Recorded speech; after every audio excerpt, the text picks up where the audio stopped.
our first segment.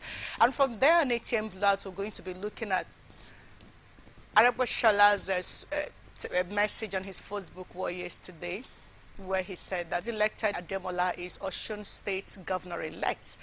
He defeated the incumbent with 44,000. Then on us, we're not doing this alone this morning. We have the State Director for National Orientation Agency, Pas Kostudio, will be running this blowout this morning. But we'll take a short break and we'll come back. We'll go straight into the first issue we have for you this morning. Don't go away. We'll be right back.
In fact, from their grandmother, who was the, okay, before we go in, are they, good to have you. You are the Yoruba man, so you should have a better detail on this. Good to have you on ATM Blowout. Good morning, Vivian. First, I must say there's a lot of exciters out there in Ocean State, and we're quite happy. But what I'm excited about is to, like, when there is a pedigree, when there is a root, let's talk about it. Let's get it on. So I'm going back to talk about Adeleke's father right now, dancing senator's father. Let's put it in that way. Now, maybe for a lot of you, you don't know this. His grandmother was Ayoloja of Ede land in Osun State. But let's bring it back to his grandfather now, who was a unionist. Now, he is Chief Raj Ayola Adeleke, born 27 December 1923. He was a Nigerian politician, a labor activist, and a senator in the Second Republic who represented Osun State Senatorial District 11, which comprises 6 local governments: Ede, Oshogbo, Irepodun, Ifelodun, Odo, Udotin, Ila, Orangun. Now, Adeleke, the father, was born, the progenitor was born in his hometown, Eden, on 27 December 1923. His mother, Madam Adeboyin of Onile Gogoro's compound, was, why are you laughing at this? Was a former Iyalode, which is the head of market women in Ede. I mentioned that earlier. Now, between 1935 and 1938, Adeleke attended, remember talking about Raji Ayola Adeleke, not senator, not Davido's father. Okay, good. Adeleke attended St. Peter's Primary School, Ede, Osun, and later Ibadan Grammar School, graduating in 1943. In 1947, he earned a registered nurse certificate from the Medical Department Nursing School.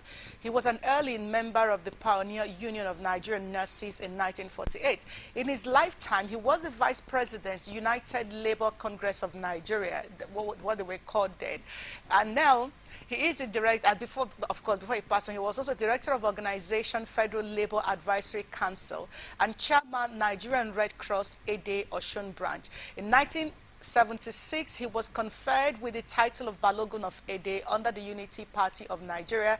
He was elected senator in the 1979 Nigerian parliamentary election and represented Osun State Senatorial District 11. I've mentioned that earlier. Now, he was married twice. His second wife, Mrs. Nnenna Esther Adeleke, was from the old Enugu, Davido and Choma.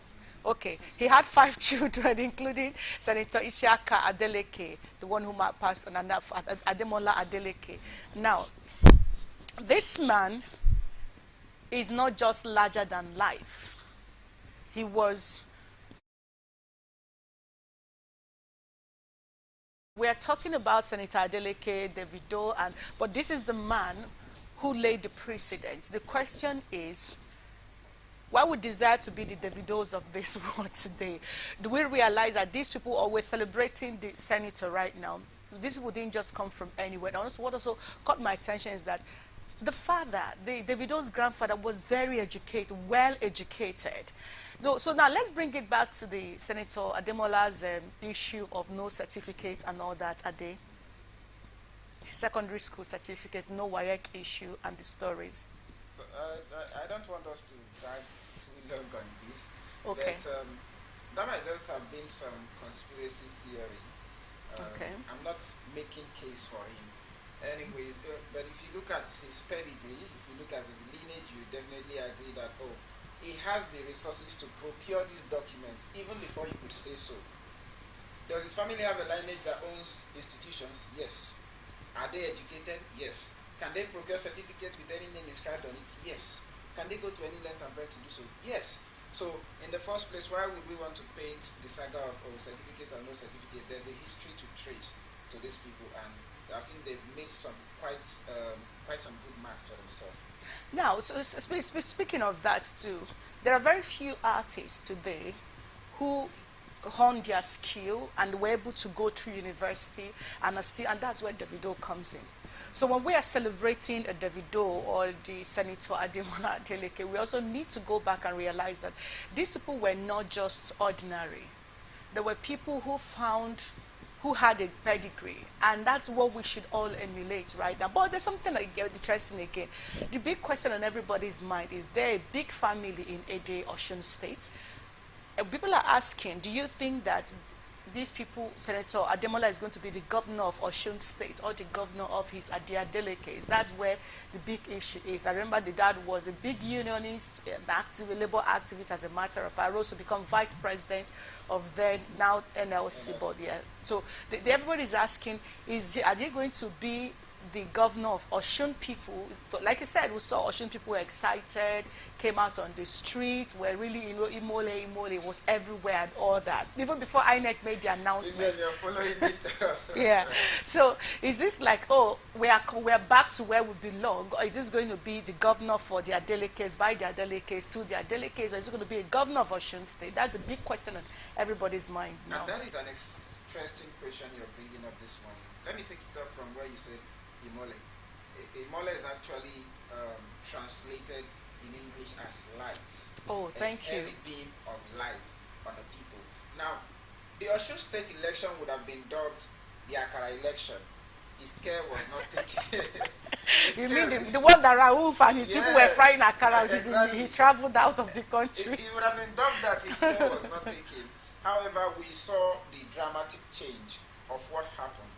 If we throw the stones back to where they belong historically, the Raji family, being the grandfather of the Davidos, did not just emanate from anywhere. While we were reading his biography, the major part you mentioned, Iregun, Ileede, and the rest of that, those were the major areas that Adeleke even conquered during the election. Oh, wow. Yes, that's interesting. So that's to tell you that there's a foundation. Oh, history repeating itself. Exactly. There's a foundation laid. Now, if you look at the different positions his dad has held, their grandfather had held rather, Balogun is like the leader of warriors. Okay. Ogun is the warrior. Then when you are the Oba, you're like the leader of them. Then, in fact, it's countless. There's already a precedent for them to. Now, let me go to the important question that you asked. Would it be a victory for the Osun people, or would it be for the Adele case? Remember that one of the things Davido and his family keep shouting is the stolen mandate of the Adele case. Now, history reminds us very well that one of their family member, who was more like a traditional ruler, had passed on. Yeah. And the person of Aregbesola Raouf, now Minister of Interior, had failed to accord them the needed, so to speak, respect, because it was naturally supposed to flow to the Adeleke now. But it did not happen. So since then, it has become a contention. They wanted to win. They wanted to win. They wanted to make sure that in their own mindset, their brother is justified. Their late brother is justified. So I'm hoping that with all that the Adeleke's families have accrued when it comes to wealth, their pursuit is no longer about the pecuniary reasons. That's my own hope. I want to believe that they are pursuing governance for the Osun people. Amen to that. Let the light shine through Osun land from the Adele case, and let the impact be felt all around. And that's much we can take on that. We'll take a short break and we'll come back. We'll go straight into the conversation for this morning. Stay with us.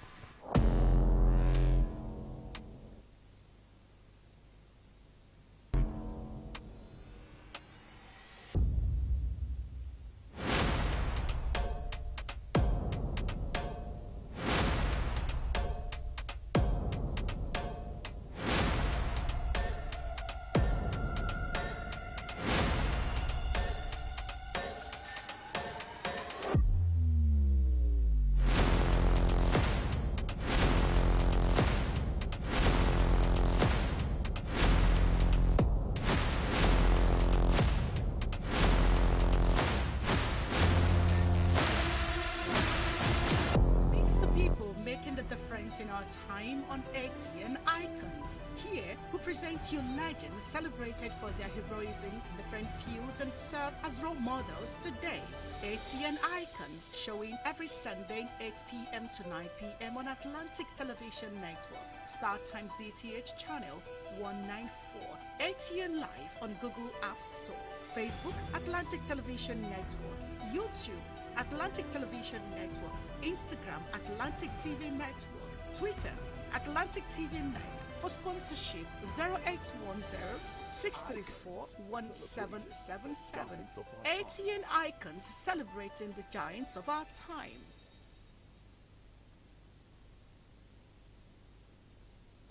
from the line, across the ocean, to the land beyond the mountains, through the Sahara, we bring on-the-spot news, live analysis, expert discussions on trending stories in politics, business, socio-economy, sports, and documentaries. So catch all the updates on the happenings around the globe.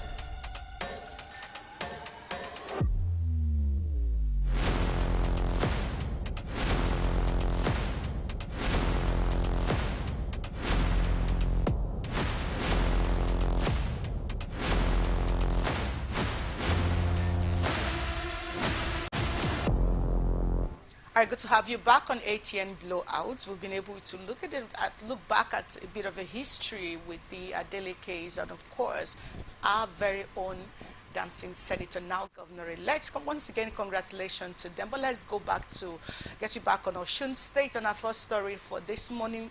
But hold on, let's get to meet Dr.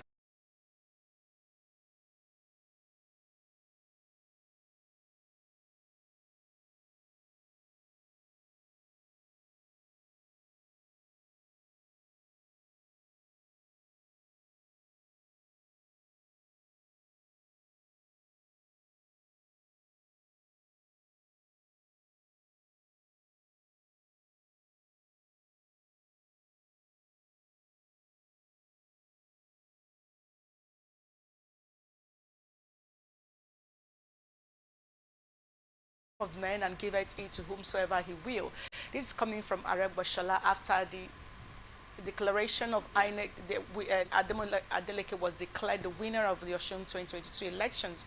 The reactions have continued to trail the Osun elections and Senator Adeleke's victory at the polls.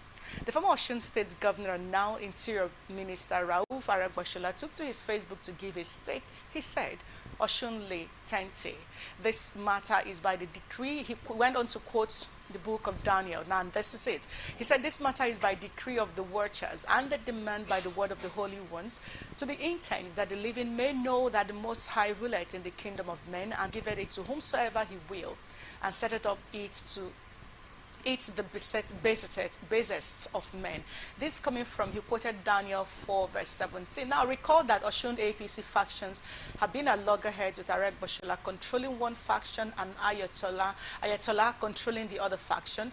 This led to mass defection of APC members to PDP. The Interior Minister was also absent during the election. Bryce Young,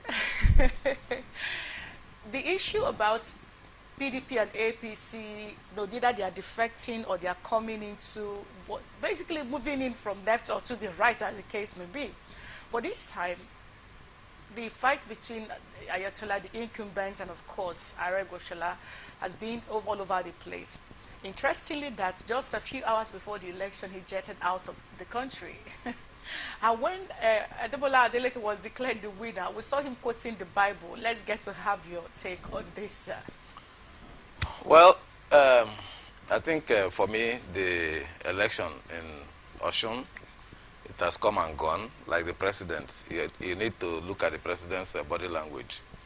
The president has said it very clearly that he's going to leave a legacy of credible elections, particularly talking about democracy. He has not left anyone in doubt about that.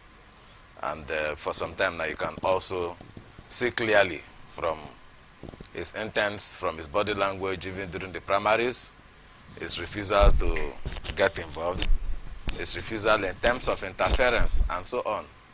You will see that it is very, very clear. But for, like so many people have said, including the president, he said it's a triumph of democracy. And in fact, he said it's an expression of the will of the people. And so taking it up from there, you have rightly put the narratives together. There has been a lot of, not carpet crossing this time around, crisscrossing amongst between the parties, And we need to respect the freedom of association.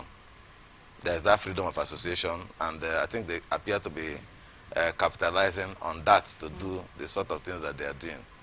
The narratives were there that so soon after the governor came into office about 8 years running, that before now he was also chief of staff. Yes. He was chief of staff to Adeleke, and soon after he came, there appears to be some people said favoritism. Some people, if you identified with the Minister of Interior, in fact, you are blacklisted, and so those narratives were there. And the fact that there was a discontinuance instead of continuity with the policies of his predecessor, who had graciously also been instrumental to his getting into the office. So many people thought that it was out of place. But that is the narrative from one side. Whoever, maybe his own narrative might be different. He wants to be his own man. He wants to be independent in his thinking. But that had actually set a very big gulf in the party, for which people had to switch camps. And clearly, we won't say that he has no hand in what has happened. In fact, by his body language, he has a lot of supporters. I mean, the Minister of Interior. Rauf, yes. Yes, he has a lot of supporters, and you can see the outcome. So for him, I'm also made to understand that whatever clip he has put up in the social media, that he has also flagged. He has also deleted. He has also flagged it out. But it's too late. We already have it in Yes. circulation. Yes. So All right, Barrister Young Terminal.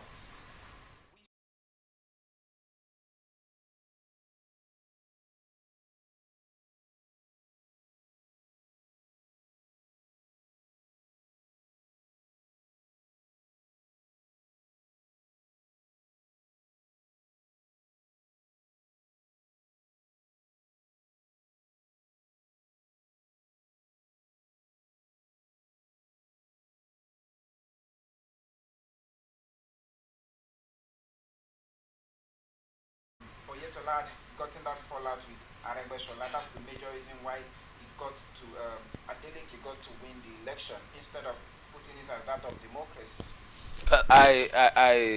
why I said it is that of democracy to some extent, the amendments. There are some issues that have been taken care of, no doubt, by the amendment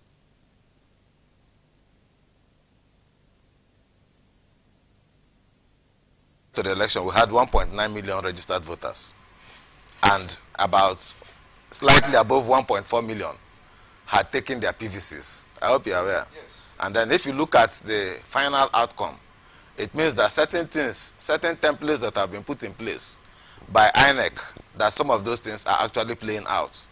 For instance, the use of the beavers. We are using beavers now. So at the end of the day, the number of votes cast must tally with the number of persons that came for accreditation. Otherwise, it wouldn't sell. Yes, and it wouldn't count.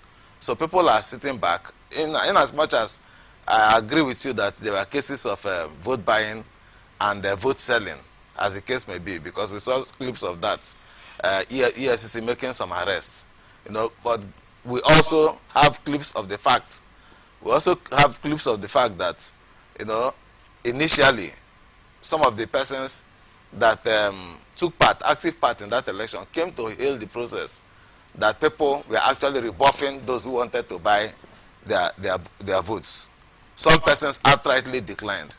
And there are a lot of factors, not just the conflict between Aregbesola and Oyetola that has brought the election to what it is now. There are quite a number of factors that must have contributed. But I want to give INEC kudos. I want to give INEC kudos as to what happens. Actually, the beavers is working. If you look at also what we have seen with Edo and what we saw in Ekiti, you also see that some of these things are beginning to play out. That it is no longer stuffing the ballot box. It is no longer where you are strengthened or where you have strength as a political party. Because political parties have the agents there.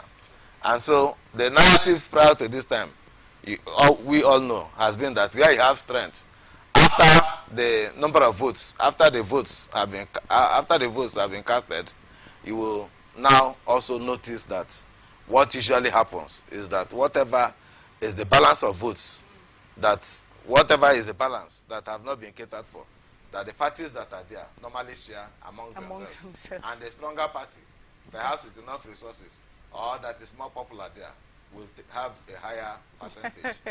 All right, we come back to Osun State to look at more of this issue, but let's basically look at it from the power play that has, played out in Osun State, and of course, you've also talked about the outcome. We'll go back to Abuja studio right now. Good morning, Patience. Morning, Vivian. Good morning, Mr. Ade, and good morning to the guests. Good morning.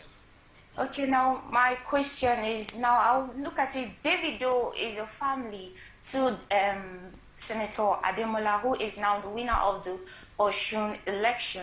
So my question is, would you say that Davido actually played a critical role in Ademola's victory, being that he's a celebrity, his charismatic nature and prowess? Would we say that Davido actually played a critical role in Ademola's victory in Osun State? Yes, actually he did. And I don't want to limit it to Davido alone, but I want to see it as the youths, the young people. Of course, he is an icon. Let's say that he is also an identity for these youths. But then the fact that they were able to come out, they came out very strongly, backing him. And in doing that, apart from the fact that it's a celebrity, I think the young people, as we get closer to the general elections in 2023, they are beginning to make a statement.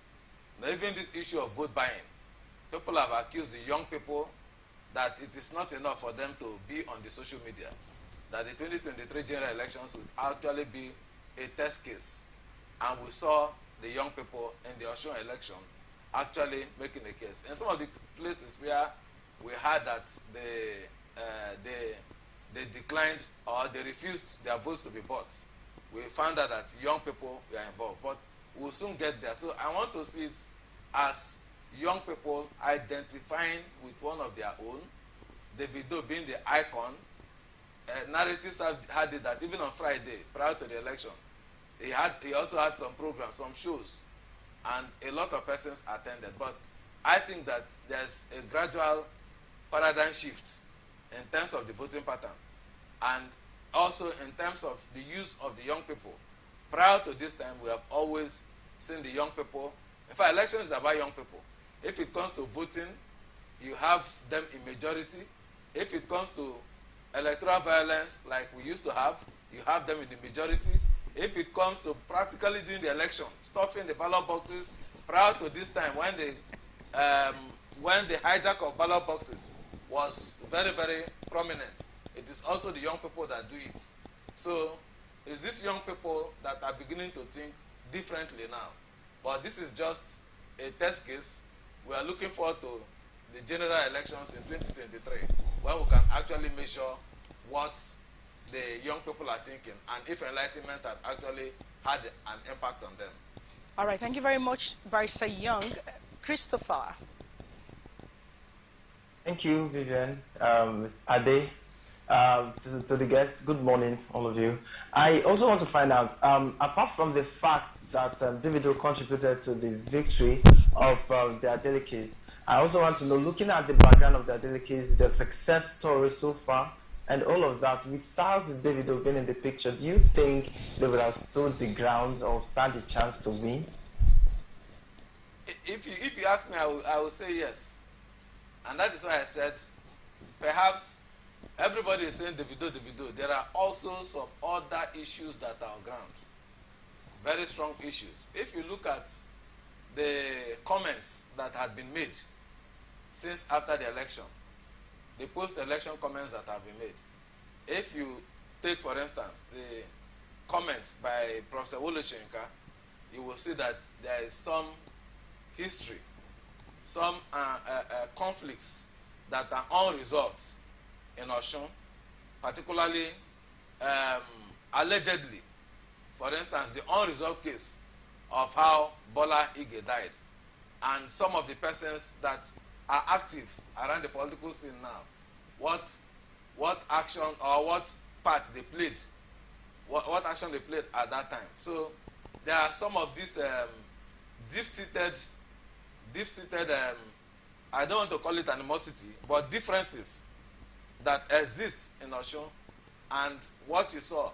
There are some persons who believe that, look, because X person is in this party, nothing will make me vote for this party. This party represents this. So there are cases like that, and you cannot take such cases for granted. You also have to take your mind back to 2018, the 2018 elections. Yes.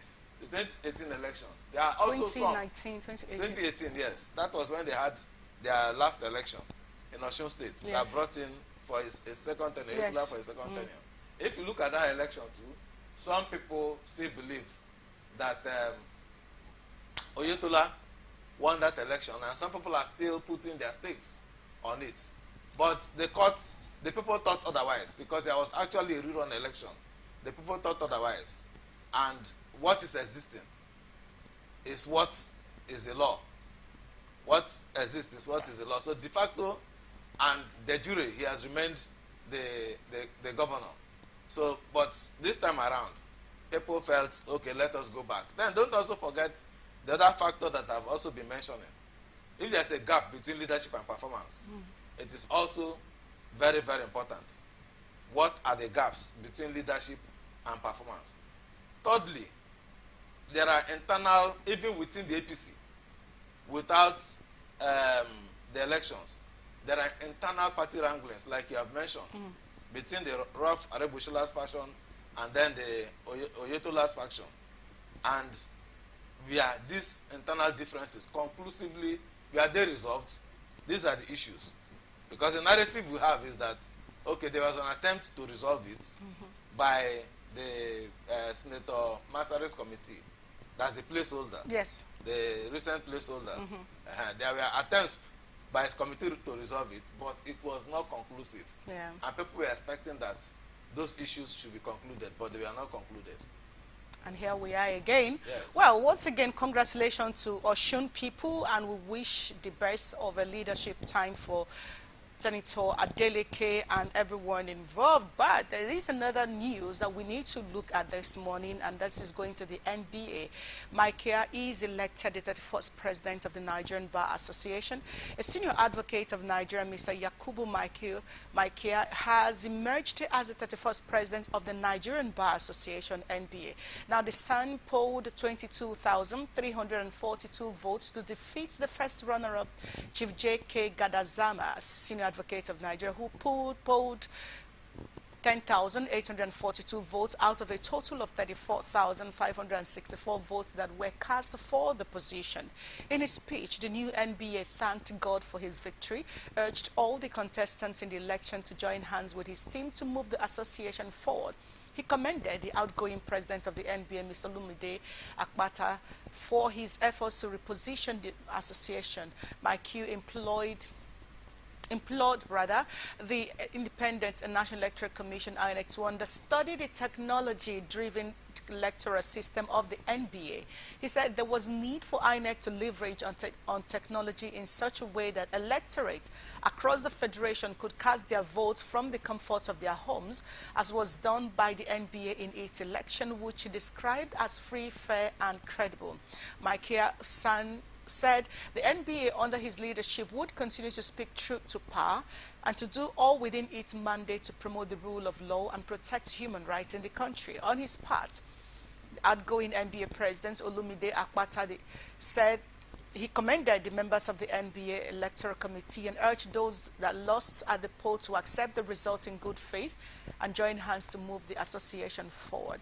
Now, Barrister Young, when we talk about electoral system, when Olumide Akpata was also elected, this was the process, and they have used it again, and this enabled NBA members across Nigeria, wherever they can find themselves, actually to vote from the comforts of their home. And they are saying, they are imploring INEC to look into this. When Olumide came into power, so people also asked INEC to look into that. maybe that's why we have the beavers. But let's look at this critically. With all the funds being expended in electoral process, do you think if the NBSS system were something to go by, I mean, the average person have a smartphone device these days anyway, do you think that will reduce the cost of electioneering in Nigeria today? Let me first and foremost commend the NBA. Okay. Like you mentioned, they have tried it, and this is the second time they are trying it. Yes. Actually, from what you mentioned, it definitely will reduce the cost of elections. Now, that was also part of the argument when we said there should be electronic voting, and that certainly that electronic transmission of results. So that debate was on at about last year, August, and we actually saw what happened when nationally there was a clamor.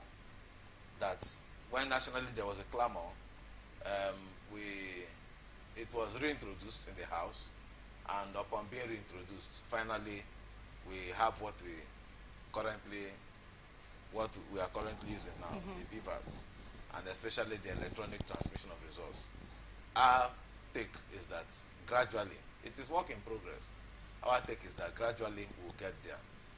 Let's not forget the arguments that were put on then.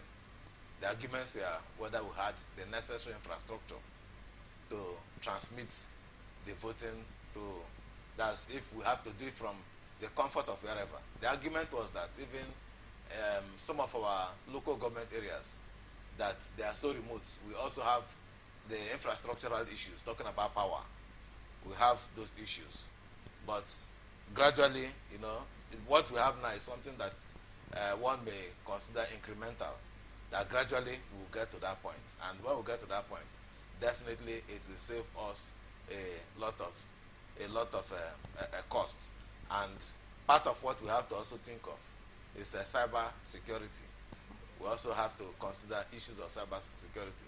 But once we get to that point, you will know that a lot of costs.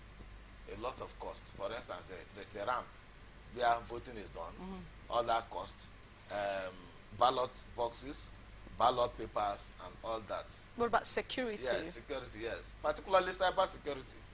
The cyber security itself, when you have to vote and then transmit those votes, is it possible that hackers and scammers will get into the system? But I think INEC is also taking care of all that.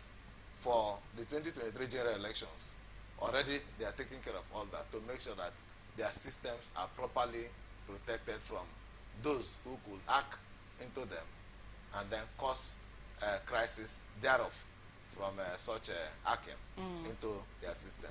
But it is clear that once we get to that point, all this logistics of how do we get aircraft to move ballot boxes and so on to the coastal areas or to mountainous areas, all that will be a thing of the past.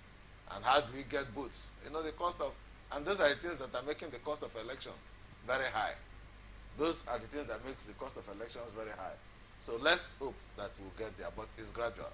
All right. It's gradual. We'll get there. I'm very hopeful. We are hopeful too. Yes. Interesting point there, Barrister Young. But let me quickly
no longer about people physically going to hijack ballot box. It's about people intermittently at the middle cutting off the electoral processes. Are we prepared, if at all, to commence that process? Well, let me take, let me respond to where you actually started from. You know, the NBA is a very rational organization. Of course, we don't expect anything less, because you can't ascribe to yourself being learned, and then we expect anything less. Correct. So whatever is the case, whatever is the case, I think they have discharged themselves. And even Gazama, at any point in time, you know, the ethics is that at any point in time, a party must be defended. At any point in time, a party must be defended. So whatever Gazama has taken, whatever was his position in the past, you know, it stands. Now, the issue of cyber security, I mentioned here, I said INEC is looking at that very, very seriously. And we have every assurances. We collaborate with INEC as an agency, the National Orientation Agency. Yeah. And we have a lot of guarantees that INEC is already looking into the issue of cyber security. That I accept and I agree with your fears. Let it not be that at some point people will now say, no, even the issue of incidental forms that we used to have, we will no longer have it in 2023 elections. Incidental forms. And that is why the beavers is a great innovation. The beavers, the use of the beavers, the beavers machines. So some of the issues that you've mentioned now, INEC is already aware. As we go out into the field to do enlightenment in our collaboration with them, people have been asking these questions, and they gave us assurances that they're already taking care of it. All right, Patience. Right, thank you very much. Now, looking at the Nigerian system, would you say that the Nigerian judiciary can still be regarded as being neutral or autonomous as it's supposed to be with the matter of arising we have with our CJN? Would you still say that the Nigerian judiciary is still being neutral, like there is no interference from other executive arm of government? Well, I think for the three arms of government, they say there's separation of power. But certainly that there are points of convergence where they have to cooperate to making sure that certain things are done. But that does not in any way take away the neutrality of the judiciary. It remains I would say, the last hope of the common man. The challenge that we often have with the judiciary is that, you know, most times for parties, when it favors a particular political party, the political party hails judiciary as the last hope of the common man. And then when it is in their disfavor, they call the judiciary all kinds of names. But the judiciary is doing everything. That is why you have organizations like the NBA. There are some issues that have come up recently that I think at the end of the day is the NBA and the benchers and the Council for Legal, not the Judicial Council that will certainly resolve. There are internal mechanisms for resolving. It's a very robust institution. There are internal mechanisms for resolving any issue that has come up, including what she just mentioned now about the CJN. The last CJN, at the appropriate time, he took his bow and left, and we are told for health reasons. Whatever we read on the social media, you can neither place here nor there. Those are informations that you cannot really, not that you can't rely on them, but you need to look at them and do some further investigation. So it remains what it is. Seniority counts in the judiciary. It has its own processes, and at the appropriate time, the National Judicial Council, you know, they have always disciplined erring judges.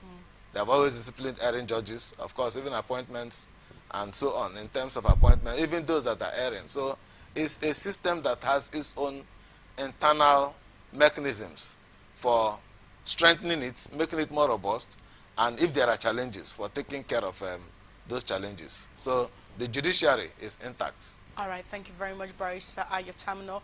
Christopher.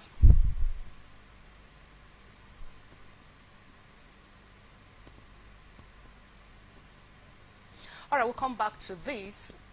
All right, okay.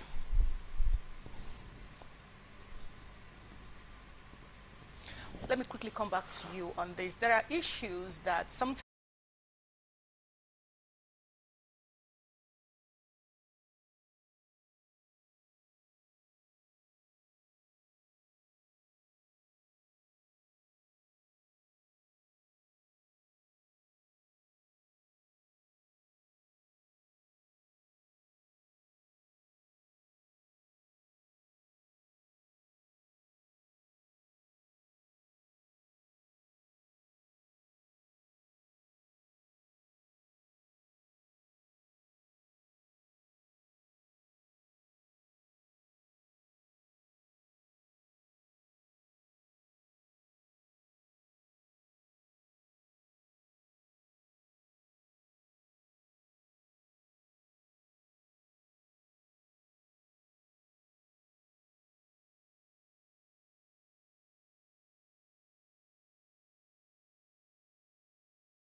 Very carefully. The IGP, he has also hailed the performance of the security agencies, particularly the police, which is the lead security agency for elections. yes. That's the lead security agency. But my take is that whatever we enjoy now, we may not have that level of concentration of security people in a particular state for the 2023 elections. So what do we do? Because for 2023 elections, you are dealing with about 29 states at a go. So it means that you will not have that leverage of this concentration of, for civil defense alone, over 11,000 were deployed to Osun, not to talk of the police. And you also saw the army also doing their own, keeping their own duty. Of course, they are not directly involved with the electioneering process. They are not directly involved with election security. The lead security is the police. I am a member of the ISIS, Interagency Committee on Election Security, and I know that plans are already on. Plans are already on in various states, looking at what it is. For us, the security, no matter what election we are doing, the security of the citizen is paramount. And not to talk of coppers. Coppers, everywhere, coppers are supposed to be respected. Coppers are supposed to be protected. Coppers are there on national service. So for us, they have to be protected. And the rule should actually be that if from intelligence the place is not safe, there is no need for us to deploy coppers to those places. I think we should be very clear. In terms of election security, most of the security organizations, they have their rules of engagement. They also have their standards of operation. For instance, there is a limit to which even any of these security agencies should come near the election polls. They should to the polling centers or to the polling units.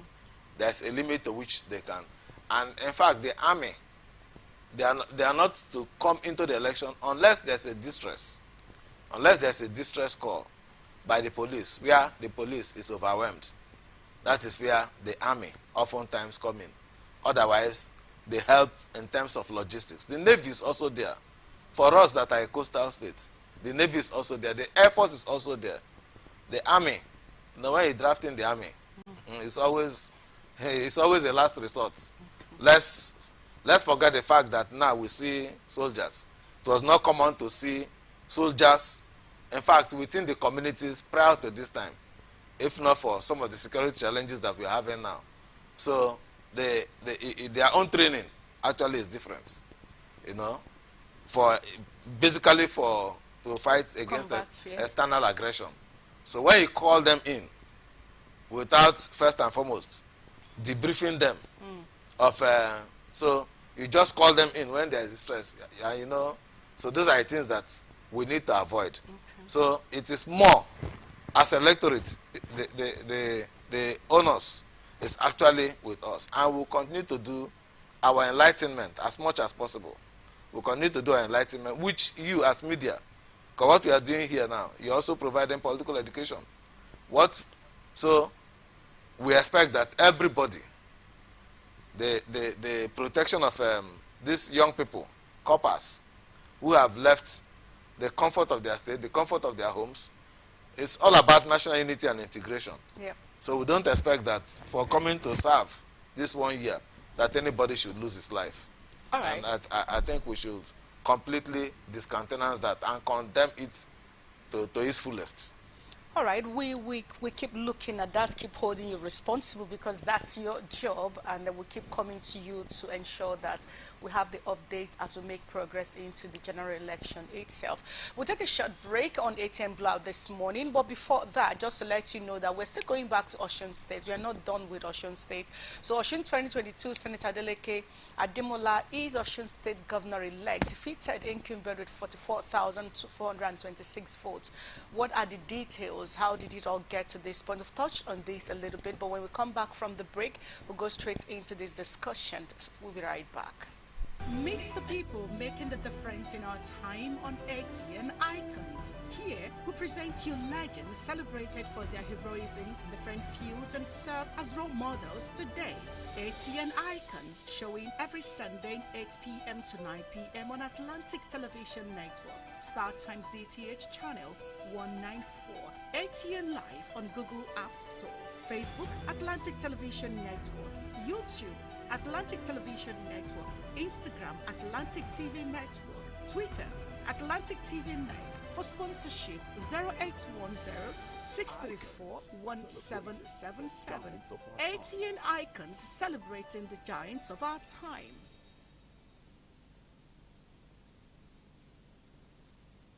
From the lines across the ocean to the land beyond the mountains, through the Sahara, we bring all sport news, live analysis, expert discussions on trending stories in politics, business, socio-economy, sports, and documentaries. So catch all the updates on the happenings around the globe. Stay focused on the fact today, only on ATN. The people, the candidates, the party, the campaigns. What really makes an election year? Enough of the rhetorics. It's time for issue-based politics. 2023 elections. Who are the candidates? What do you know about them? Take a seat, relax, and join us for the 20...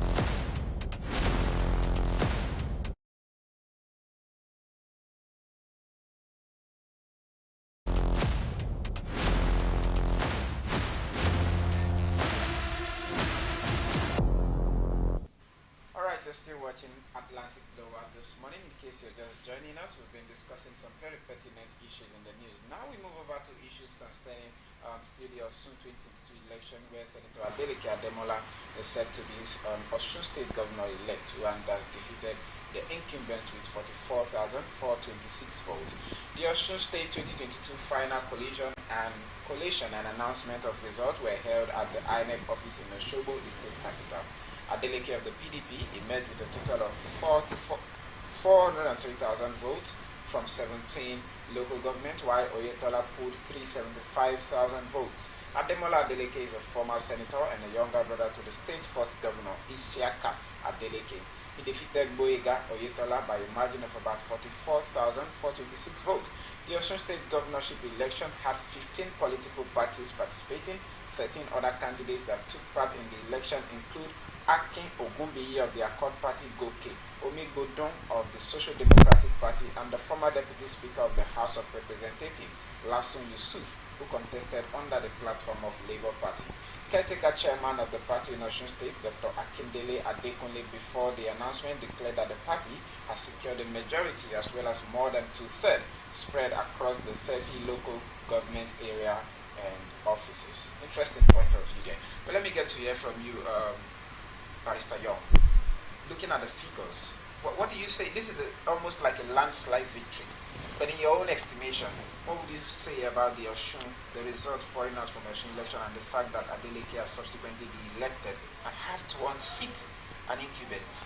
Well, I wouldn't describe it as landslide because when we talk, since 1979 we have been around, and from 1990 when we actually started really getting involved with elections, we know what landslide is. When it is landslide, it means we are one of the parties got at least 70-75%, of the votes. But this one, if you look at it, the difference is you said 44, but by calculation, the difference is slightly below 29,000. Slightly below 29,000. That's the difference between the both of them. And looking at the elections between the two, for me, it's a great success. We have mentioned quite a number of factors. There is nothing wrong if an incumbent loses an election. When we started this discourse, I clearly said that the president said he's going to leave a legacy. He himself also, the president, also inherited a legacy. We are a sitting president. A sitting president lost the election and even congratulated him. It is that congratulation that we have not seen in the Osun case, where the sitting governor lost, and the congratulation is yet to come for reasons that the party is looking at the entire result, the entire process, before they know whether they are going to congratulate or not. But a lot of opinion leaders have also given kudos to the election, giving kudos to INEC, to security and all others. So there's nothing too unique about it. In some cases, we have also seen persons who are very close, and at the end of the day, the courts came out and thwarted whatever the euphoria. In fact, some of them are even going through rehearsals for the swearing ceremony before the courts came crashing whatever ambition that they have. But I think gradually everybody, eyes are, shine your eyes, like they say. Everybody is awake and trying to make sure that such things are no longer done. But I can tell you, in spite of anything, that the president appears very committed to making sure that democracy, that he leaves his own, that he makes his own. We are gradually inching towards an advanced democracy. Before now, we always describe our democracy as a fledgling democracy. But now, gradually, we are getting there with everything that is being put in place. All right, now speaking of President Buhari saying he wants to leave a legacy for it, and why this seemed like it, you also raised a very pertinent point. We have seen situations where we talk about Imo State, we talk about Bayelsa State, and so forth and so on, where a clear win, suddenly the court truncates the process and decides otherwise. Now we are seeing a very tight race between Adeleke and Oyetola. Remember the last election too, where it seemed inconclusive election. That's the word inconclusive became a mantra for us in our electoral process. Inconclusive, and for the name of inconclusive, it was reverted, and Oyetola became the governor. We are back at it again. Oyetola is yet to congratulate. This is the biggest issue in the news this morning. Is yet to congratulate Adeleke. Do you now see a situation where this can be cut short again? Because this has, yes, President Buhari said he wants to leave a legacy of a free, a fair electioneering process, but under him too, I've always seen a supposed victory being, turned around and given to someone else. Do you suppose that Adeleke is a PDP man, Oyetola is an APC man? Do you suppose that there could be a turnaround by any chance, considering the precedent? Well, let me considering the antecedent. Put it the other way. Let me say let's wait and see. But I don't think it's going to turn. I don't see it taking that trajectory. But you can't also stop people from pursuing what their rights are. You can't stop people pursuing their rights in the process. It is normal if we in National Orientation Agency, we believe that if you feel that your rights have been violated, that it is better for you to seek judicial redress than for you to seek self-help. So we can't shut out any of the parties that want to take a recourse to that. But having said that, you know that the other election, it was inconclusive. This one is conclusive.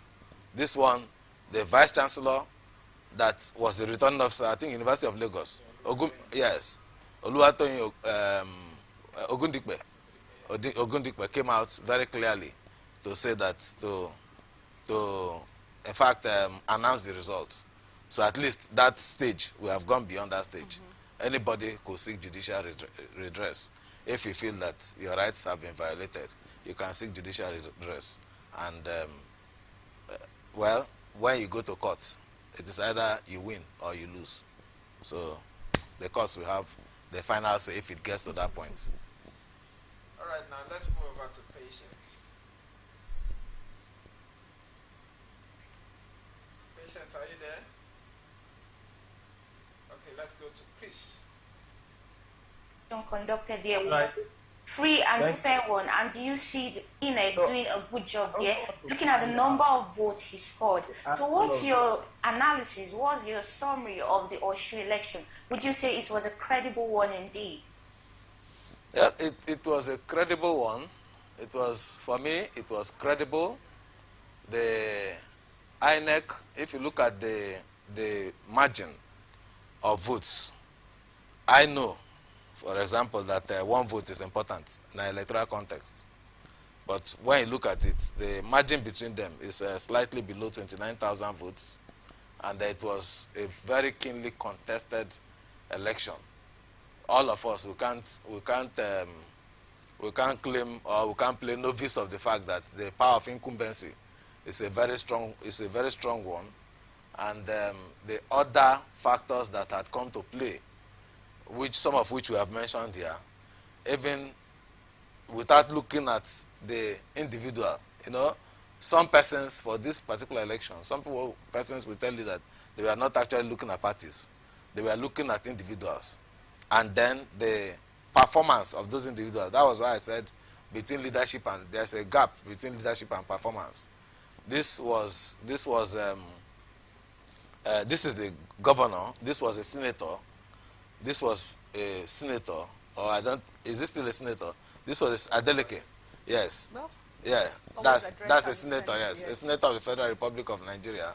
Because once a senator, always a senator. Yes. But whether serving or not is a different thing. Now, both of them, these are serious gladiators in their own rights that we are contesting. But that does not mean that there are other parties. We emphasize these two, but there are other parties. There's also a major gladiator, Lasun Yusuf of Labour. Even if perhaps maybe as a candidate. But he beats in his unit. Yes. He beats the APC and the PDP. So we could actually call him a gladiator. It's a gladiator. In fact, when you are a former deputy speaker of the House of Reps, you are not you're not an ordinary person.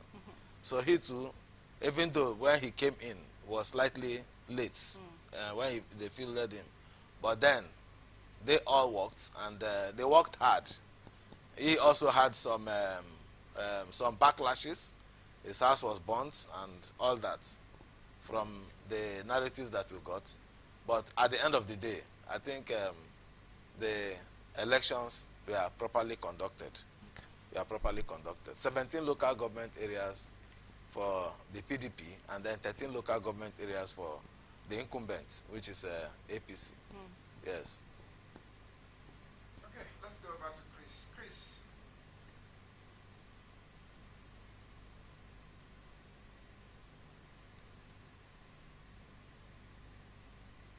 I guess we cannot take Chris for now.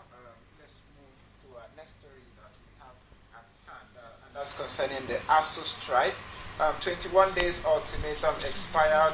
NLC to declare solidarity strike from July 26th and 27th. The Nigerian Labour Congress, NLC, in a circular to its state council and affiliates dated 15 July 2022, signed by its president and General Secretary Ayuba Waba and Ima Obuaja, respectively, said the union is set to protest in all the state capitals and Abuja, starting from NLC Secretariat. The Nigerian Labour Congress, NLC, says July 26 and 27 would be the national days of protest across the country to force the federal government and the Academic Staff Union of University, ASU, to resolve their issues and suspend the lingering strike. This came as it faulted the federal government purported rejection of the Nemi Bridge Committee on the premises of alleged disparity between the pay rise allocated to the academic and non-academic staff of universities. Among others, the protest is aimed at pressurizing the federal government to conclude negotiations with striking university union and ensure that public universities resume for normal activities. Barrister Young, this is at your corridor. If we try to bring it into the perspective, it's one of those things your agency also do. But what do you think about the strike generally, calling for a solidarity strike as well from such union? Of course, there are some sort of labor union. They also enforce work policies and the rest of that. What's your own assessment? Is it coming at the right time, or you feel it's a little bit of a delayed trigger? If you say it's a delayed trigger, it's not necessarily a delayed trigger, but I think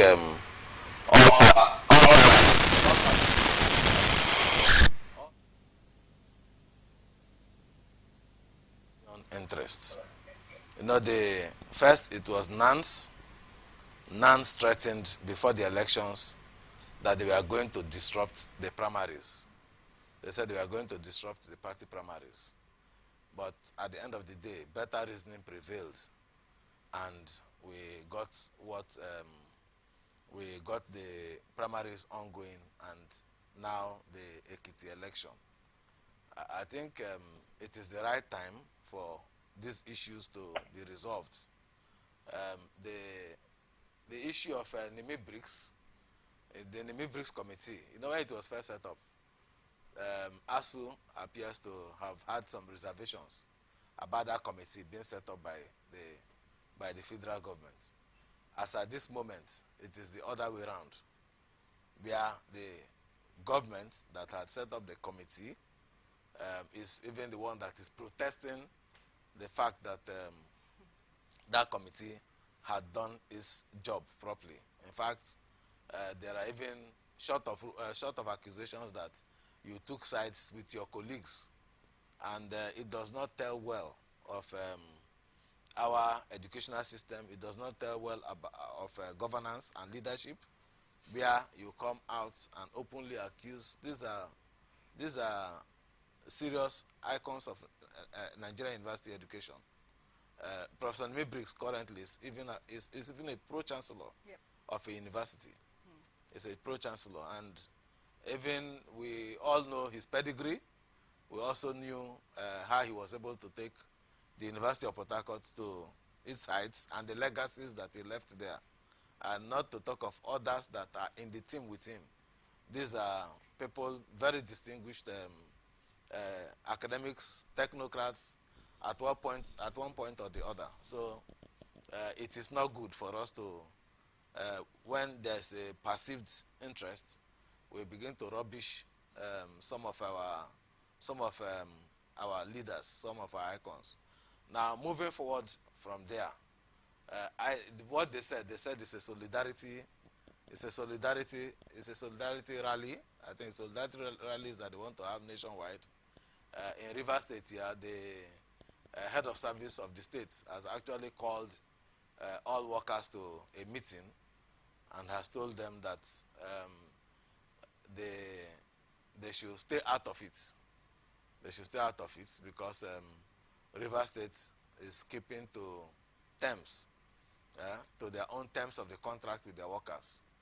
And it is to the credit of the River State government that of all the, comparatively, that River State University, polytechnics, in fact, tertiary institution staff, that they are paid they have the best, one of the best pay packages, yes, in the country.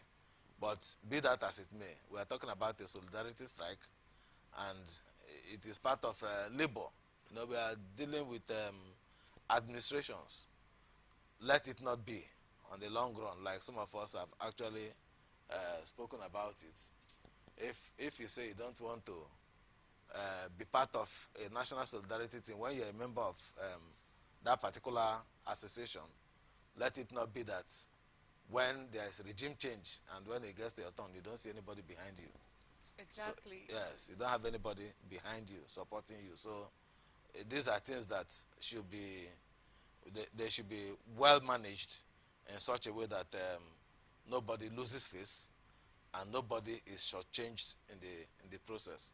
That does not mean that we are outrightly saying that we support or we do not support, but we have to raise the issues. Yes. Now, speaking on the issue of solidarity, you are the state director for National Orientation Agency in Rivers State.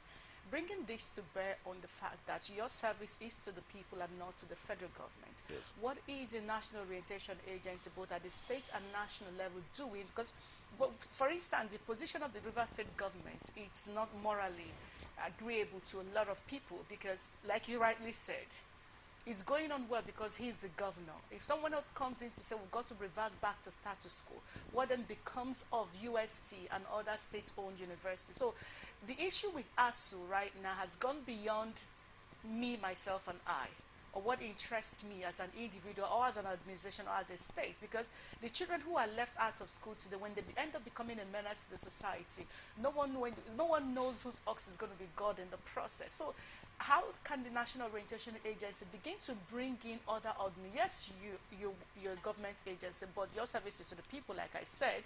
How can we be bringing other bodies, not just the unions, trade unions right now, but the church, the mosque, the Islam, the mosque and all that, those who can, the imams and everyone, traditional institutions to come on board, because this is not just internationally an embarrassment, but it's become a major challenge that in 2022 we still have us going on strike for what the federal government should ordinarily take care of. Remember, this has gone on since 2009. Now they are even having issue with Professor Nemi Briggs' committee, which they set up. So what role can the National Orientation Agency begin to play as it is now?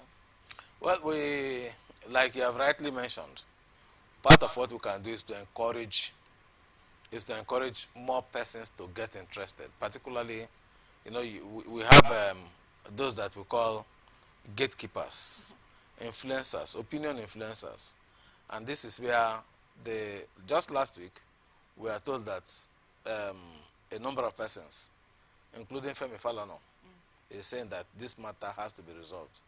It's a very serious case of national. It's a case of.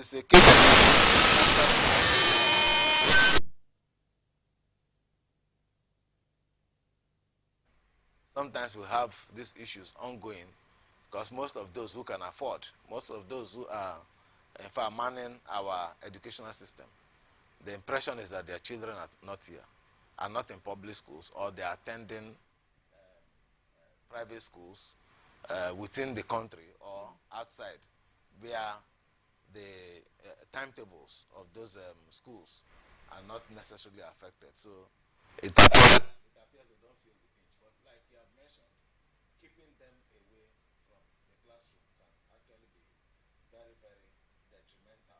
These are young people full of energy, and you know that we have elections coming up. Don't think that being away from the school that they are access to you.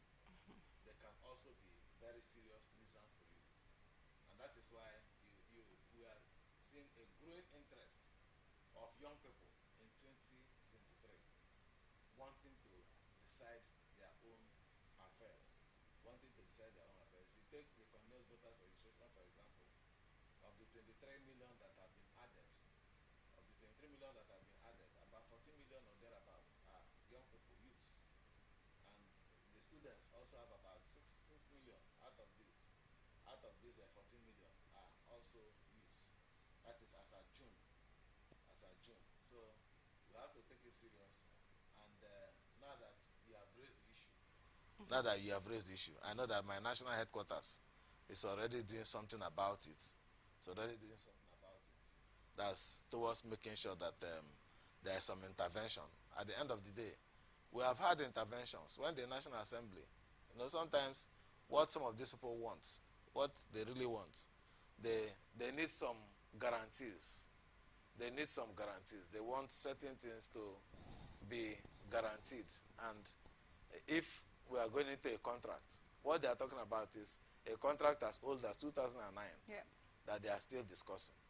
But you will agree with me that some recent happenings around us also further aggravated the matter. When they're asking for, you say, okay, they say give us 30 billion. Or you say you are going to give them 30 billion. And yet the total amount that the parties, in fact, one party generated as much as 30 billion naira from the sale of farms alone. And that's the ruling party. Yeah, close to 30 billion naira. The other opposition parties too also raised close to that. Yeah. It's not just ruling party matter. The other opposition parties also raised close to that. So if there is this kind of money that you could easily muster into the political scene, just for primaries alone, not the main election, which involves a lot of logistical considerations, if you can get that, then what is keeping the university lecturers away? Can't we start from somewhere? I'm sure that they are very rational people too.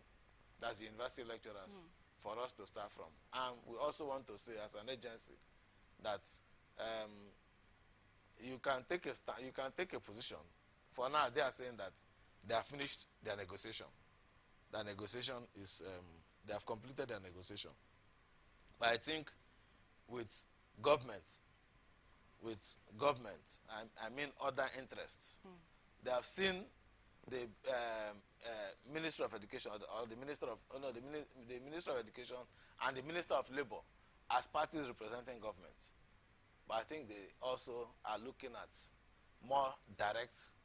We have had it before when we have labor issues, including minimum wage, where the president, you saw Olusegun Obasanjo directly, face to face. That's confidence building. Yeah. Because beyond him, there's no other person that could be listening to. So that is the kind of thing that they are looking at. So we shouldn't wait until, because the way we are going, everything we have reached the corrosion point that we have reached. Very soon we might not be able to resuscitate anything. I think we need to take that into consideration. But the point that you have made for National Orientation Agency to also play its role, we are also taking it back to our principals. I'm sure some of them are also watching, and we will also play our own part. All right, thank you very much. All right, let's run over now to Chris. Thank you. So, looking at the ASU strike that has lasted this long, what bad image do you think this will bring to the international bodies looking at the educational sector in Nigeria? Yes, quite a lot. You know that we have also been contending with the merits of the certificates that are awarded.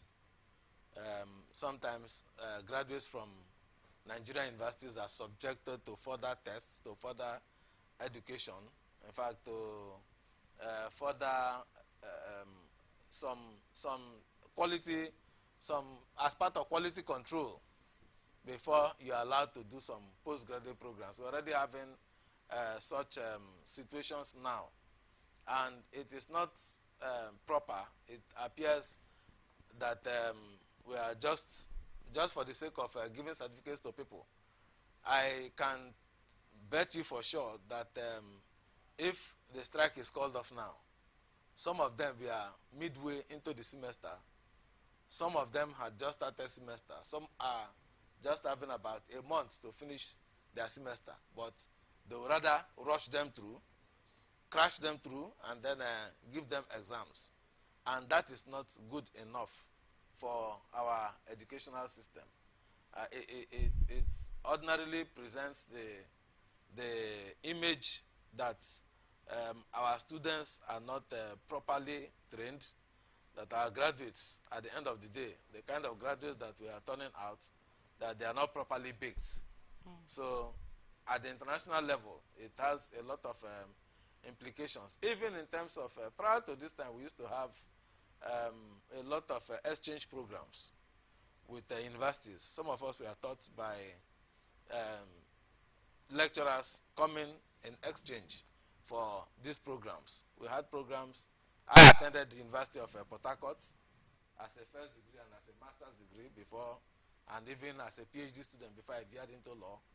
And you know that we normally have exchange programs, but now with what is happening, usually sabbaticals and so on, all these are also affected when they are enabled, when the timetable is stable, when the timetable is stable, when others can actually give thoughts to the fact that with a stable date they can calculate when to come here.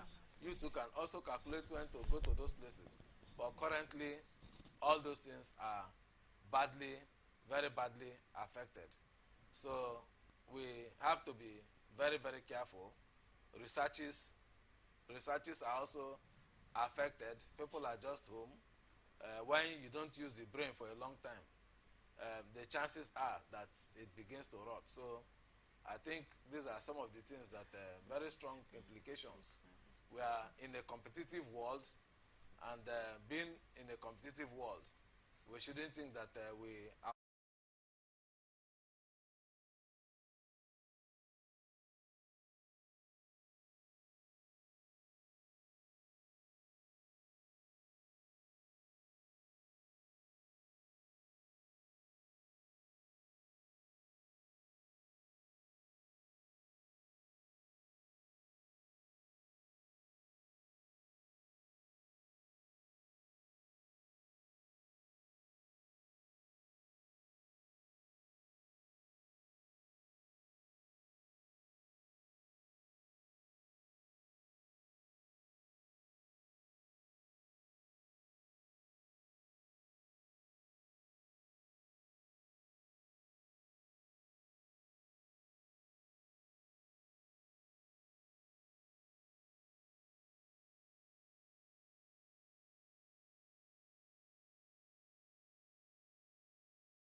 To be forewarned is to be forearmed. We are by this statement putting all our members on alert to be in solidarity action on the directive of the Nigerian Labour Congress at very short notice. Our solidarity remains constant, for the union makes us strong. This is another argument with Nupen. Now, I don't know, but let me just quickly ask you. But before I do that, let me go over now to Patience. Patience, what is your question on this? Okay, thank you very much, Mr. Ade. Now, looking at this solidarity strike action coming from NLC and Nupen, don't you think that this solidarity strike action could have come a long time ago, being the fact that students have been sitting idle for months? Don't you think it's rather too late that this solidarity action could have started a long time ago? Well, when we talk about strike, it's usually very easy to contemplate a strike. But when you look at the implications, it's not a case of labor compromising, but the fact is that when you look at the implications of a strike action, oftentimes by the time you commence, and it's very difficult in this country to sustain a strike even for 3 days. But when you talk about a full-blown strike, you also have to consider the health sector. You have to consider places like the health sector. You have to consider the issues of security are also involved, because by the time NUPENG goes on strike and the other organizations join NUPENG, even power supply will be affected. Power supply will be affected. For the health sector will also be affected, and before you know, there will be multiple deaths. That's why we are made to understand that labor resort to strike as a last resort. So what they are doing is to take it stage by stage, and I won't say that it is coming. It is not in any way belated. We are operating a democracy, and dealing with a democracy, you have to explore every avenue of seeking redress. And I think that is what they are doing. Solidarity strike, they have given the notice of 21 days, and now they are talking about strike. We are not contemplating a full strike for now, believing that all parties that are concerned will show some more interest, and that there will be more interventions, like those in the studio here have asked and have even suggested that isn't it possible for even our religious organizations to also intervene, because the way we respect our imams, the way we respect our pastors, most often when they intervene in a matter, people will hear. People will definitely hear. And I think that is the points we are gradually getting into. And yes, and we can't take for granted, wider consultation. Part of why election works in this country is that we also have, there's the peace committee for elections, headed by a former head of state, that's Abdulsalami Abubakar. His committee, where you have the likes of Matthew Kuka and others operating. Their interventions so far, prior to any election, the interventions, they monitor the process, the interventions have helped. So we need to broaden the scope of consultations and make it more inclusive. And I think that is what this solidarity strike, it is part of the time buying to see how we can resolve some of these things using some of these opinion leaders and national gatekeepers, put it that way, how they can also intervene. So it's not belated at all. That's interesting for you to say. But let's look at the fact that a couple of days back we had oil marketers trying to go on strike as well because of the bridging cost that was owed them by the federal government.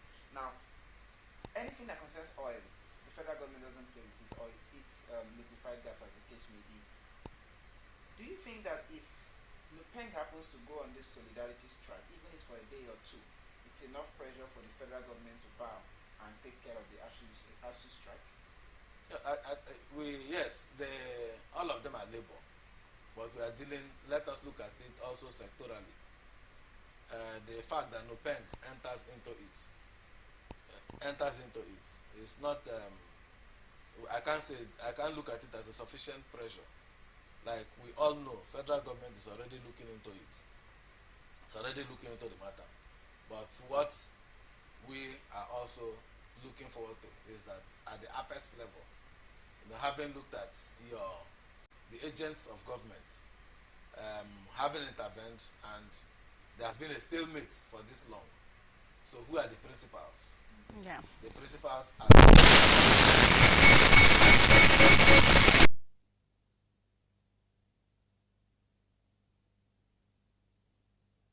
supposed to come in to say what, how far have you gone?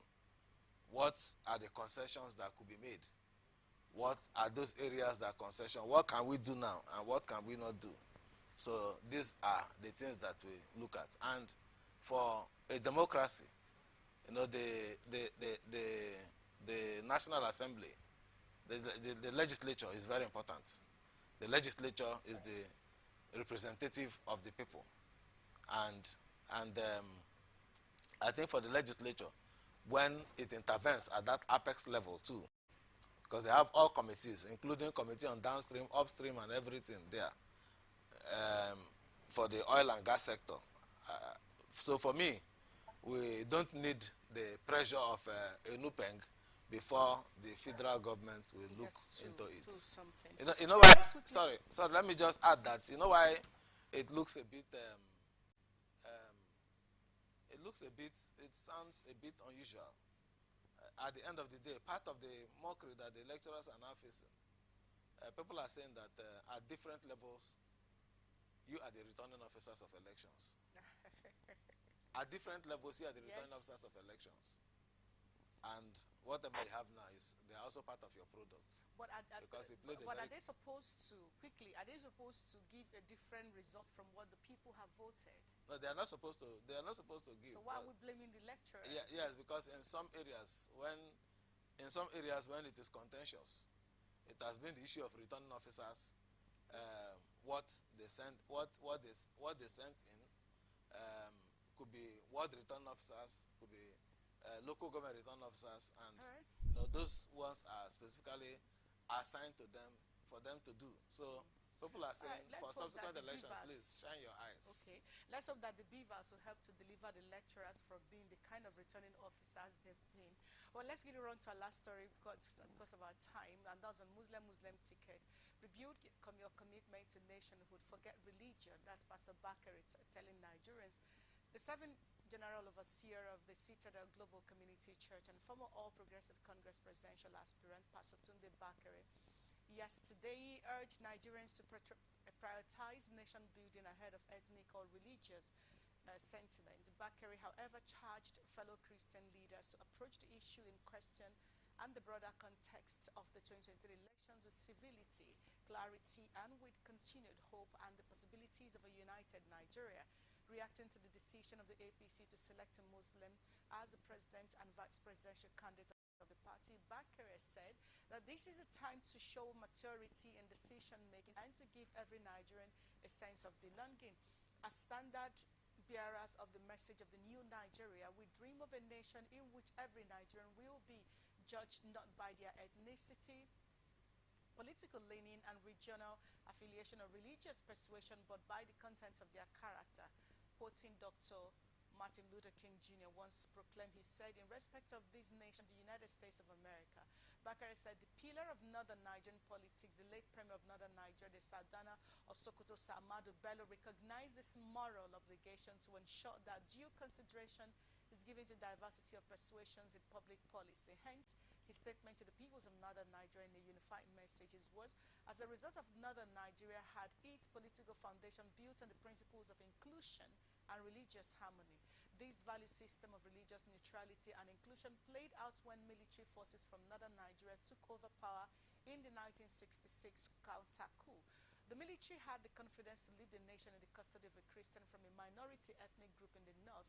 General Yakubu Gowon would go on to govern Nigeria for 9 years, keeping Nigeria at one amidst a civil war. So this moment calls for every Nigerian from the north, south, east, and west to renew our commitment to nationhood, building upon what worked in the time of our fathers while learning from their mistakes and imperfection as today. But actually, because of time, let me quickly come to you on this. On one hand, Pastor Bakar is talking about inclusion. And on one hand, he doesn't seem to see anything wrong with a Muslim ticket, and he is a pastor. So to him, unity has nothing to do with religion. But what exactly is inclusion? Are we saying that there are no Christians in the north or south that have what it takes to become the president or vice president of Nigeria? So I don't seem to get it. I believe so many Nigerians. But let's get to have your take. Well, I take it that he was addressing two issues, inclusion and diversity. Okay. When he mentioned inclusion, the other thing that he also mentioned is diversity. But let me also take it that these are internal party decisions. They said they consulted. As an agency, what we are interested in at the end of the day is the unity of the country, the peace and good governance of the country, the progress of the country ultimately. And those, the onus has been pushed to the electorate. It is the electorate that have the final decision. The parties may have done theirs, but it is left for the electorate to take the final decision on these issues. And that is why for us, the PVC is very important. You know, there was a notice on Friday, INEC, following a Federal High Court ruling. INEC is saying that, okay, they have extended, because the Federal High Court ruling recognized the powers of INEC to suspend the continuous voters registration the way it will be suitable for conducting the elections. And what INEC has done is to send a brief to the various states, in fact, to all stakeholders, informing them that following that court order, awaiting the substantive suits to come in, that they are going to suspend by the end of this month. So we just have 2 weeks. And then INEC also further said that what they have done to make sure that more people get registered, within the 2 weeks, they have also extended the registration time from 9 o'clock to 5 o'clock. That is for 9 hours, as against 9 o'clock to 3 p.m. like we are having currently. So this is to enable. The narrative is that because of the former court ruling, following the suits led by Serap, Yes. so many people, that eagerness for people to register, that rush automatically reduced. Yeah. So they don't want a situation where when it is close to the end of the month, they begin to see that rush again and giving the impression that there were no persons to do the registration. Suppose you take advantage of this 2 weeks to register. And that is why the PVC is important. Whatever they say, party primaries have been done. They have limited our choice in terms of the way the party primaries, the electorate's choice have been limited. In fact, there's a narrative of the democratization of the political process by the way the party primaries went, especially in terms of um, the weaponization of money, the weaponization of yes, of money, and how it turned out, the buying of delegates and so on. But they have limited, but the hope is that the electorate will still have the final say, because it's all about them. And what is important is the PVC. So if you have not gotten your PVC, please go and get yours. And that is a very important message we have. Interesting, Barrister Young Tamam. Thank you very much. Now let's go back to patients.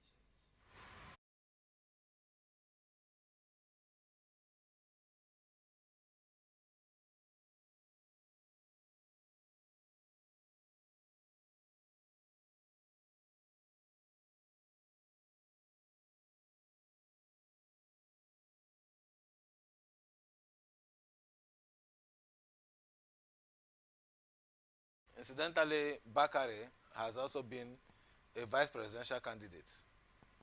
And the opinion about this ticket is very diverse. And that is why I said that it is the parties, each of these presidential candidates consulted wide with party members to arrive at whatever decision they have taken, even though some have also said it is their own prerogative to choose who should be their vice president. But two things I take away from Bakare's position. He talked about diversities and he talked about inclusion. And these are two factors that I think should also inform whatever choices that we make. But I retain my position that at the end of the day, it is the electorates that have the final say. And that is why all of us need to have our PVCs. All right, that's very correct. And now to you, Chris. Thank you. So the question is, what role do you think religious leaders can play in this forthcoming election? Looking at what Bakare is making, the statement is making now. Yeah, the religious leaders are already playing roles. Part of the role that the religious leaders are playing is to also sensitize their people, which we have seen on several social media clips and even on conventional media. We have also seen religious leaders asking their leaders to make sure that they get their PVCs. And I think for us that is important. They have also religious leaders in the forthcoming general elections. For us who are in the communication and enlightenment hub, I think they are also making a very serious contribution towards making sure the position before now is that when you're a politician, you're corrupt. And so many of those who are adherents at one point or the other, some of the adherents have seen politics as a dirty game which they should not be involved. But now it is becoming very clear that that is where the decisions that are affecting each of us are being made. And so they are insisting that their members should please take advantage, participate. In fact, they are even agitating. What they are saying is that there should be inclusion and that their members should be part of the process and not to stay away from it. All right, Barrister Christian, a very quick one. Growing up, I used to have a very impactful reach of the National Orientation Agency in the early 2000s. Right now, that particular reach and impact is diminishing. And some people seem, I have the idea also that it seems like the agency is doing more of the fire brigade approach, because prior to the election, people ought to have been informed of some of these modalities. What do you think is going wrong in your agency? Well, let me take your last statement. We are not doing a fire brigade. In fact, for us here in River State and nationwide, particularly let me talk about River State, for over 2 years now. In fact, immediately we finished the 2019 elections, I started talking about the 2023 elections. And I said it is high time the citizens took a definite look at the 2023 elections that is forthcoming. And I've done everything, including trying to build a synergy with virtually, I'll be surprised if there's any civil society organization platform that have not appeared or that I have not collaborated with, where I have raised these matters of trying to get involved. Even the issues of vote buying, we have been talking about them continuously. Now, the issue usually is to compare the agency with MAMSA,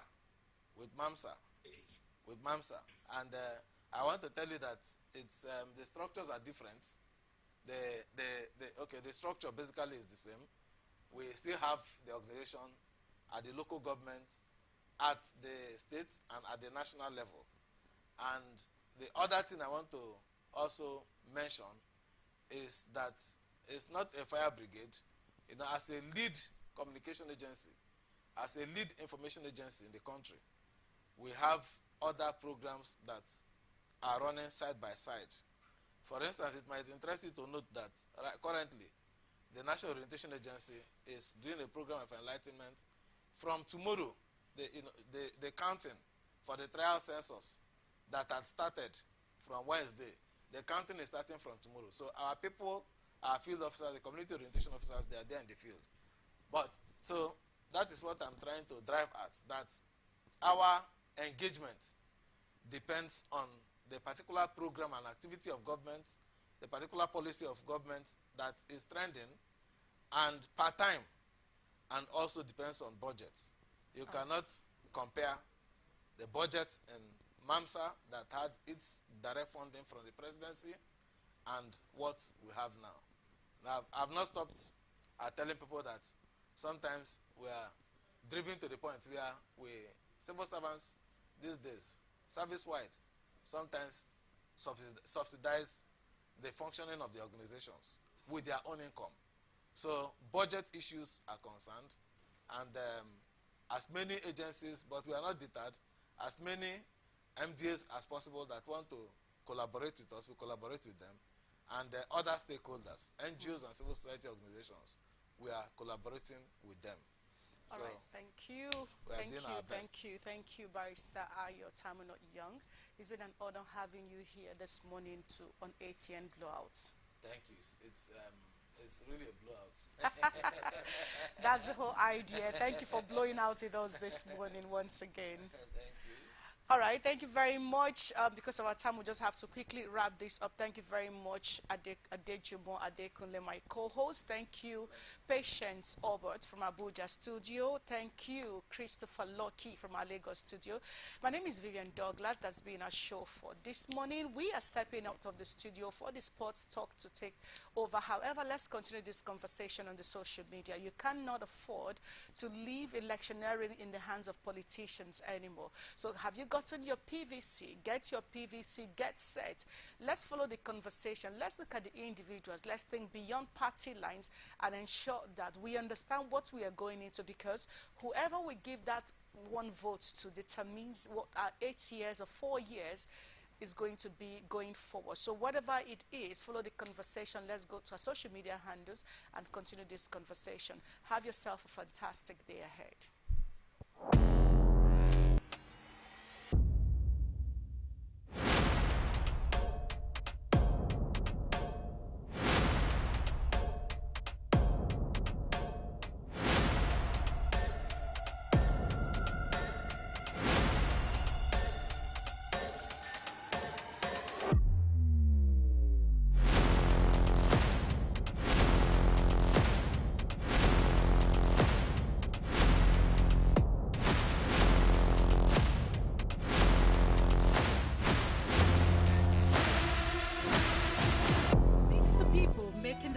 In our time on ATN Icons. Here, we present you legends celebrated for their heroism in different fields and serve as role models today.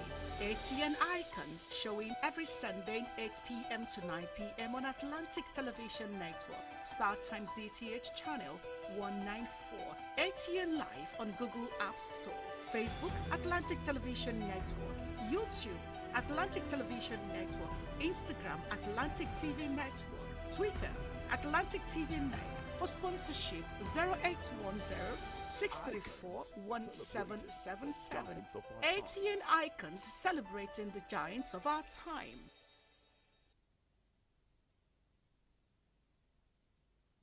From the line across the ocean to the land beyond the mountains, through the Sahara, we bring on sport news, live analysis, expert discussions on trending stories in politics, business, socio-economy, sports, and documentaries. So catch all the updates on the happenings around the globe. Stay focused on the fact today, only on ATN. The people, the candidates, the party, the campaigns. What really makes an election year? Enough of the rhetorics. It's time for issue-based politics. 2023 elections. Who are the candidates? What do you know about them? Take a seat, relax, and join us for the 2023 elections on Atlantic Television Network, StarTimes, DTH, channel 194, or ATN Live on Google Play Store and all our social media platforms. Twitter is at Atlantic TV Net. Facebook and YouTube is at Atlantic Television Network. On Instagram is at Atlantic TV Network.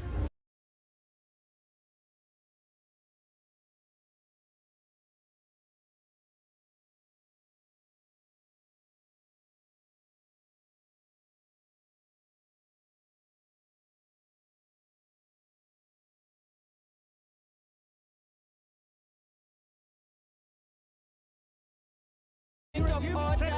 Honorable statement.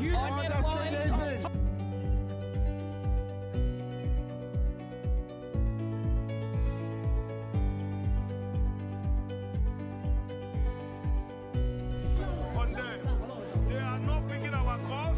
They made up their minds. So no agreement with the EU, but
Every day, our lives are changed by history.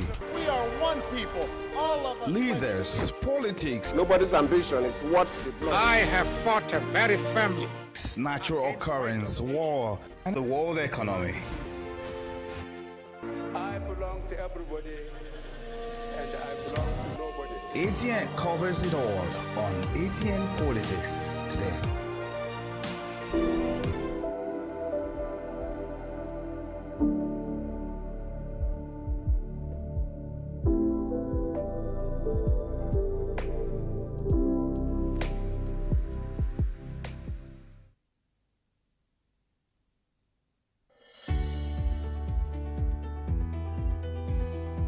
People into the country illegally. That is amazing. Honorable human point of order.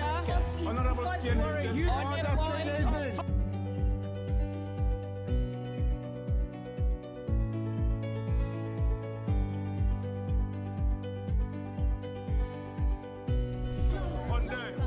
They are not picking our calls. They made up their minds. so no agreement with the EU, but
It's the people making the difference in our time on ATN Icons. Here, we present you legends celebrated for their heroism in different fields and serve as role models today.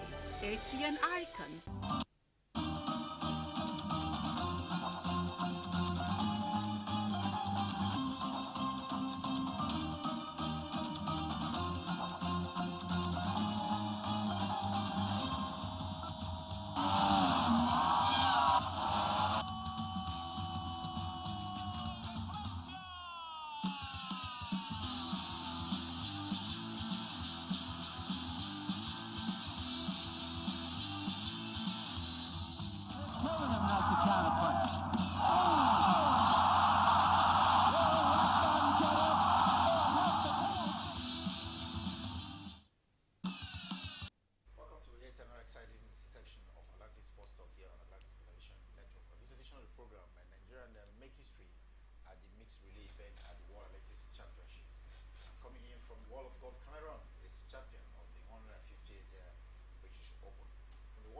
Rivers United are coronated as champions of the Nigerian Professional Football League. Details of this and many more will be yours when we return from the break. Stay with us.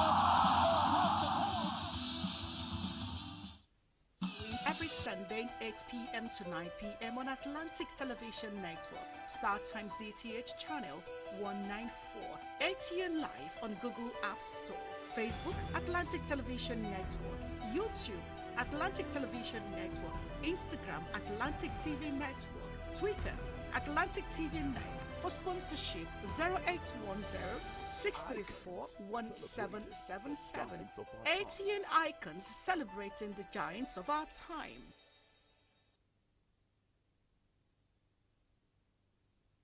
From the line across the ocean to the land beyond the mountains, through the Sahara, we bring all sport news, live analysis, expert discussions on trending stories in politics, business, socio-economy, sports, and documentaries.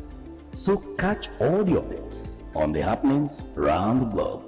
Stay focused on the fact today, only on ATN.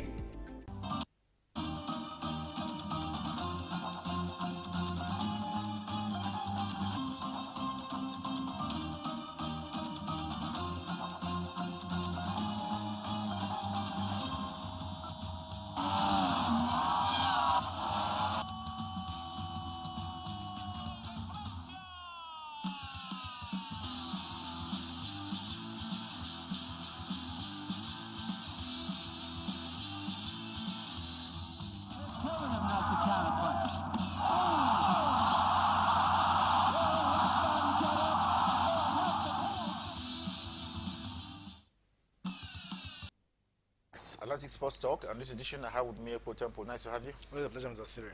Well, let's get started. Of course, from the world of athletics, the biggest news is the World Athletics Championship that is ongoing in the United States of America. And I can tell you, Nigerians are having some mixed fortune at the games so far.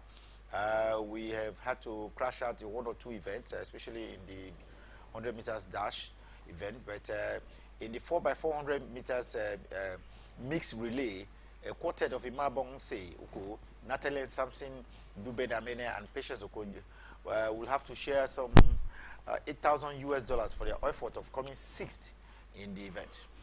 Yeah, it's expected. It's expected, even if I felt that they can't make a podium finish.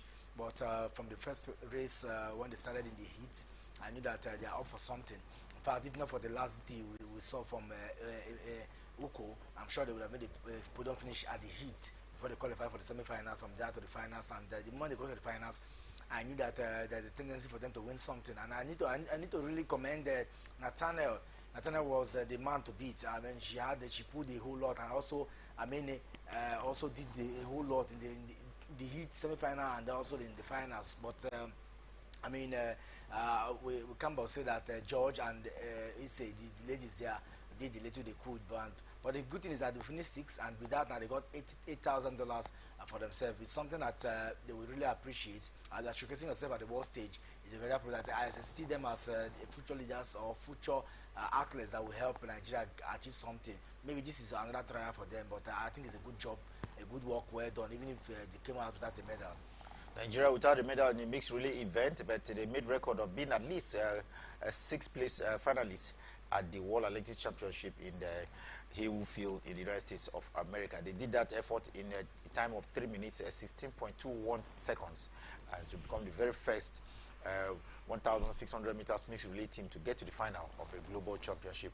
I would like to say congratulations to the quartet, and I wish them better luck next time. It's a binary event, so we hope to see them back building on this record. But talking about the World Athletics Championship, there was fireworks and of course that's a blister of performance earlier today. We saw the American men, take a clean sweep at the 100 meters dash. We'll get to that in a short while, but first let's see what has just happened in the last few hours. The females, all from Jamaica, have been very dominant because they came first, second, third in the 100 meters event there. We saw celebrated Shirley Ann Fraser-Price winning her 5th 100 meters title, and this a midway for the Jamaican clean sweep. We saw Shirley Fraser-Price in a very strong form there. There was Sherika Jackson, and of course Ellen Thompson-Herah coming third. Jackson second and Ellen Thompson third. But it was a record performance for the Jamaican the lady there, talking about Sharon Price. Like I mentioned to you, this is her 5th title, but she won this one in a record time of 10.67 seconds. That's a very outstanding record for Fraser Price, who is the fastest woman so far on planet Earth. The fastest, will be breached soon. But I mean, I never expected them to have a first 3 finish in the race. I never expected them, even if I still feel that they're the best to beat anytime soon. Why?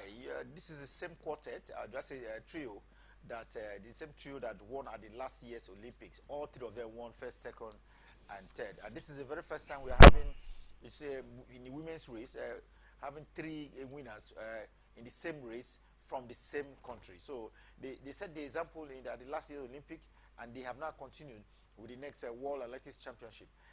Maybe we could be seeing them again on another bigger stage. But this is first time, like I mentioned to you, we're having first women event, all of them winning from the same country. They did it at the Olympics, but they've done it at the world stage. There's no other bigger stage to do it, because the Olympics is the biggest, then the World Athletics Championship is next to the biggest. And so I think the Jamaican women have shown clearly the stuff they are made of. I don't know whether Sherry Ann Price will be retiring after this very spectacular performance. This is the first time we are seeing, 5 world titles in an individual track event coming to one person. Her consistency is something that thrills me, and I think it's lovely. It's lovely. We've not seen this for in fact, we've not seen this before. It's not in the history of the Olympics. Yes. So it shows that there is this level of consistency, and the fact that she's just there. You just expect that anytime you go in for a 100-meter race, the lady to beat, if she's going to be competing, is a prize. And for me, like I said, it's expected, but I had expected that Anne Smith from the British lady to she actually came qualified fastest in the semi-final. Yes, so I had expected that, because I watched that other day and I saw the zeal. I felt that she's going to put something. She's going to be that lady that will coming between these ladies. She lost it by 0.02 seconds. That's how she couldn't make the 3rd place. And she lost the 3rd place by 0.02 seconds. And if you look at the dynamics of timing, it just tells you that Nigeria, that's what we talked about all the while, it's going to be difficult to break through or break even. So I think that it's a lovely time for Anna. Whether she's going to retire after now, I just think that it's a personal opinion. But the lady does not look like a lady who just want to retire, because I mean she just want to win more title for herself, want to win more races, and I think we just need to give her. For female, we have America 1, 2, 3 in the 100 meters for me, I felt that it's going to be very dicey to get anything between them.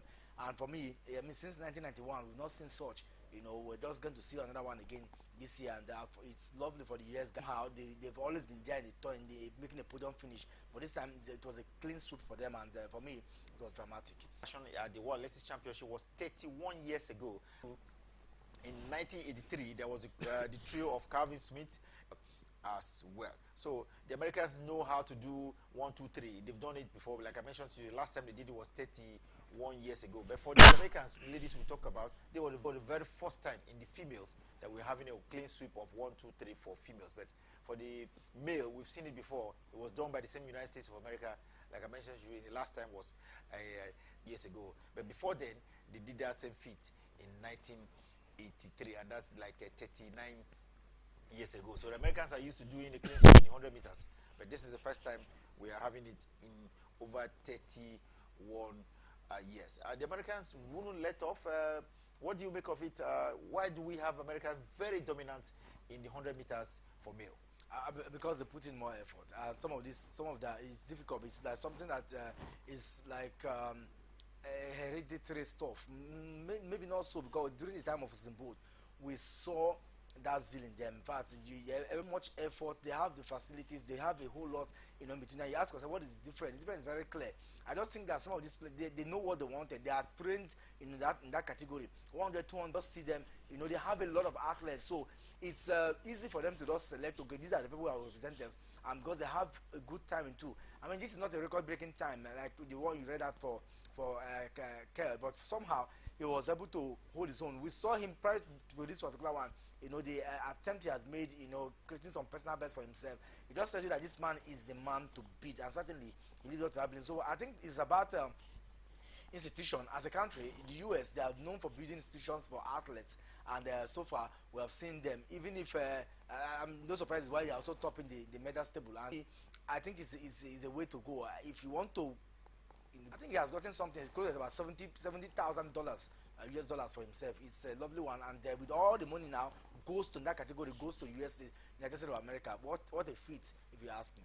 Well, that's why we celebrate those who have won. We look at those who had the potentials to win, but they didn't win. And one of such potential 100-meter specialists is Christian Coleman. Remember him? Christian Coleman, of course, of the United States of America. He couldn't take part in the last Olympic Games because of drug suspension. Everybody thought that he would be bouncing back with the World Athletics Championship, but he fell short as well. What do you make of it? Everybody thought that his return immediately after that ban from